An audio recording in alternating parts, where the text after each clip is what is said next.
6. minúta rozhodujúceho zápasu o postup do prvej futbalovej ligy. Hostia v útočnej akcii, to je Krasňanský, ktorého zastavuje obranca Jančo. Posiela dopredu Šutáka, Šutek dáva Šulekovi, Šulek vo vyloženej gólovej šanci nastreluje nohy vybiehajúceho brankára Kročáka. To bola obrovská príležitosť domáceho mužstva. Znovu domáci futbalisti v útoku. Znova je tam Petr, ktorý posiela dopredu Kryžana.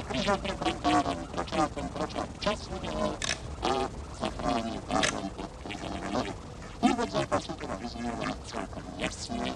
Prospech domáceho mužstva, ktoré je vysokým favoritom tohoto zápasu. Zaplnenie, hľadisko, samozrejme, napravduje domáceho mužstva.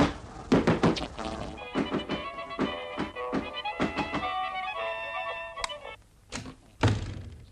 O tom, ktoré z týchto dnešných mužstiev sa prebojuje po dnešnej najvyššej futbalovej súťaži.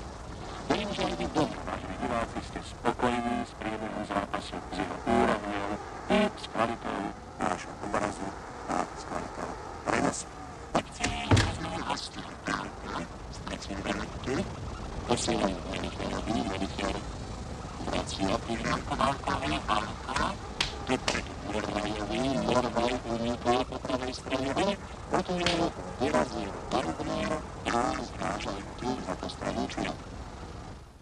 Zastavujúci prvého polčasu, ktorý sa bezvolený, hostia vyrovnávajú v tejto chvíli, akcií náraz, je pravý obranca hostujúceho mužstva, Jana Krajevicovi, stop Melicherovi, Melicherová hlavička na Trenčanského, Trenčanský v súboji s Mikulcom, prvý útočí, dáva na brankárovi Matúša. Je to už 18. vzájomný súboj týchto dvoch súperov, kde poprvý raz v takomto dôležitom zápase, v ktorom ide o postup do lígy. Z tých 18 doterajších súbojov domáci vyhrali 10, prosto 4 boli remízy, čo hovorí jasne o tom, že domáci správne malo aj dnešný zápas rozhodnúť vo svoj prospech. Ale v akcii sú znovu hostia v zelených dresoch. To bola Bohušová prihrávka na Trenčanského. Trenčanský dáva Krasňanskému. A vybiehajúci domáci brankár Matúš musel riešiť túto situáciu. Lopta sa síce ocitla v sieti, lenže už zaznel hvist rozhodcu kartičku, ktorý ešte predtým hru prerušil a gól neplatí. Odniesol si to jeden z hostujúcich hráčov žltou kartou.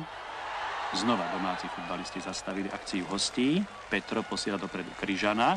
Kryžan už pred 16-kou hostujúceho mužstva.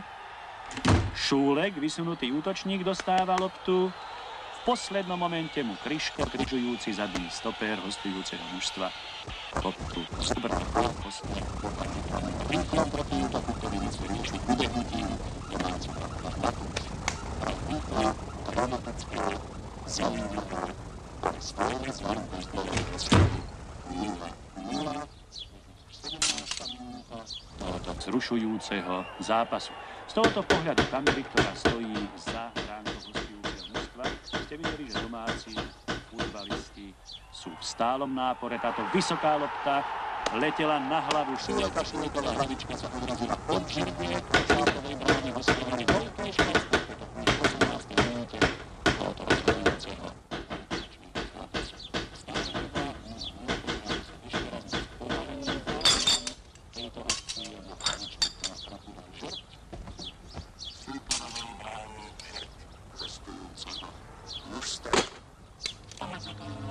Ďalší protiútok, Bohuš dáva Krasňanskému. Krasňanský v súboji s Jančom.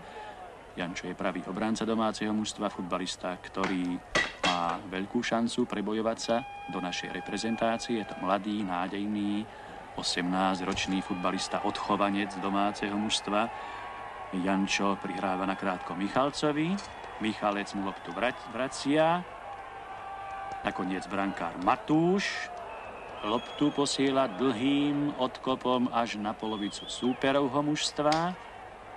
Tam Melicher v spolupráci s Valkom a Bohušom, to je stredová formácia hostujúceho mužstva. Znova Bohuš, Morvaj, Krasňanský.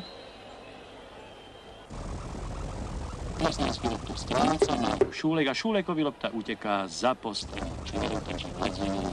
Ostrívici kopali. Znova v útok. Už sú v 16. Domáce mužstva.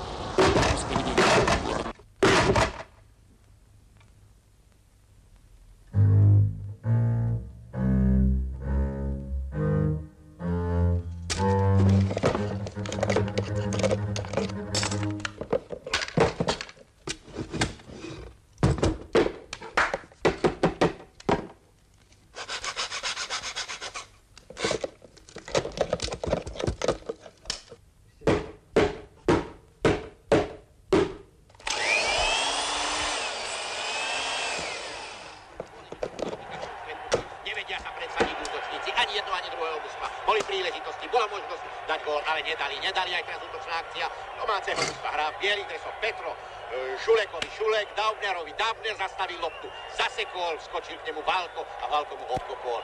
Rovno spred nos Amerikanovi. Už sa dostáva loptu do stredu. Ihriska dostáva sa strelou a bude z toho gól. Nie, útočná akcia, je gól. Domáci vedú v pomere 1-0 a strelcom gólu je Šulek. Bola to priama strela, výborná strela, umiestnená strela a veľká spokojnosť v radoch domáceho diváctva a všetkých tých, ktorí prišli a sledovali. Dá sa útočná akcia, hostujúceho sa hrajú v zelenom.